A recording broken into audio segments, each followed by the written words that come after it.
two plants growing in the southwest of Western Australia, both with crowns of long, green, slender leaves, both growing at a snail's pace of about 1.5 centimetres each year, and both referred to commonly as grass trees. But which is which? Is it Xanthorrhoea or is it Kingia? Well, this is a Xanthorrhoea and this is a Kingia. You can see that they look very similar, but in this video you'll find out a few quick nifty ways to tell them apart. Now, before we delve into telling the difference between the Kingia and the Xanthorrhoea, I just want to quickly explain that whilst they're described as grass trees, botanically speaking, they're actually not true grass, nor are they a true tree. They're not technically a tree because they don't develop wood. Their trunk is made from leaves all stacked on top of each other, and technically those leaves aren't truly grass. They just don't fit into the botanical description of grass. So they're described as grass trees. If you want to get botanically correct, they're not either, but it's a good way to describe them. So Xanthorrhoeas and Kingias are not even in the same family. They've evolved in the same region to look very similar, but they are not at all closely related. Xanthorrhoeas belong to a family called Xanthorrhoeaceae. They're the only genus in that family, hence why it's named after them. But there's over 30 species, and about 10 of those grow in the southwest of Western Australia. Kingia australis, on the other hand, which is the only species of Kingia, belongs in the family Dasypoganaceae. That family is named after dasypogans because they are the largest genus in that family, not Kingias. So Kingias are sort of an outlier. There's only one genus, one species, that's Kingia australis. Given that we're filming in the southwest of Western Australia, we're on Noongar country. The Noongar name for Kingia is Bullanock, and the Noongar name for Xanthorrhoea preissii, which we'll focus on mostly in this video, is Balga. So they look very similar. They both grow in the southwest of Western Australia, but they're not at all related.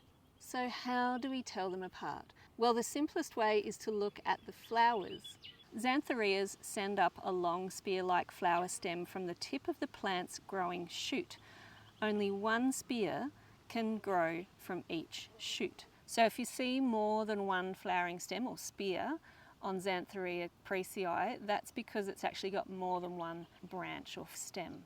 Kingia, on the other hand, produces multiple drumstick-like flower stems, and the drumsticks arise from the sides of the shoot.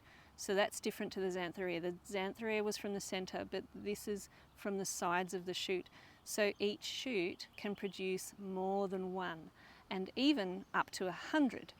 Interestingly, fire induces both Kingia and Xanthorrhoea to flower, but Kingia will flower almost straight away, whereas Xanthorrhoea will flower in the next flowering season after the fire's gone through the bushland.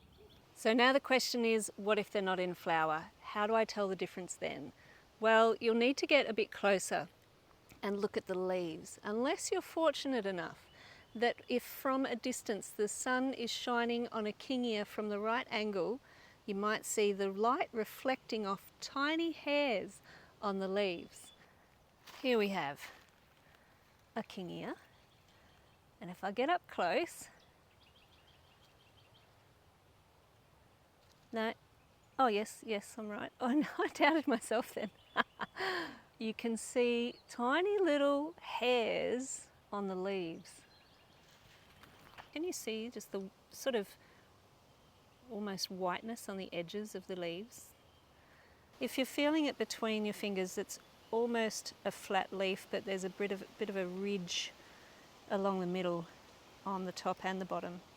Whereas the Xanthorrhoeas, they're not as flat, the leaves aren't as flat as the Kingias, and if you were to look at the profile of that, it would be like a square, like there's 4 sides to that. Well, that's the Xanthorrhoea preissii anyway.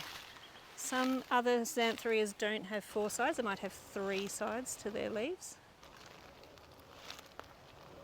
Alright, I wasn't sure leading up to this because it looked like Xanthorrhoea, then it looked like a Kingia because it looked like its leaves were narrow, but this is a Xanthorrhoea. and that's got to be a Kingia. Yeah, I can tell from here that the leaves are flattened and that there's those little fine hairs on the edges of the leaves. Now, something really interesting about the Kingia is its roots. Kingias have aerial roots. Their roots grow from their shoot tips, taking many years before they reach the soil. They descend down the trunk underneath the leaf bases, so they're not visible. So somewhere under there are these aerial roots.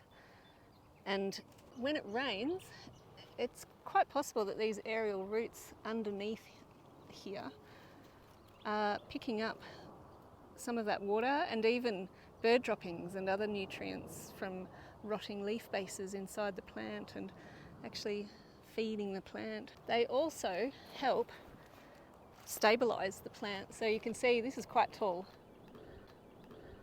Unlike Xanthorrhoea preissii, the Kingia australis rarely branches, and its trunk will be straighter and smoother than a Balga or a Xanthorrhoea preissii. So this here is actually quite rare to see. Well, that wraps up this video. I hope you've learnt something. I hope by now you would know that that is a Kingia over my shoulder, Kingia australis. I hope you enjoyed watching the video as much as I enjoyed making it. Perhaps one day you'll get to go for a walk in the bush and see Kingia and Xanthorrhoea side by side like I have today. I'm Karen. This is Life in the Bush. For more videos about plants, animals and bushland related topics, just keep watching my channel. Enjoy the rest of your day.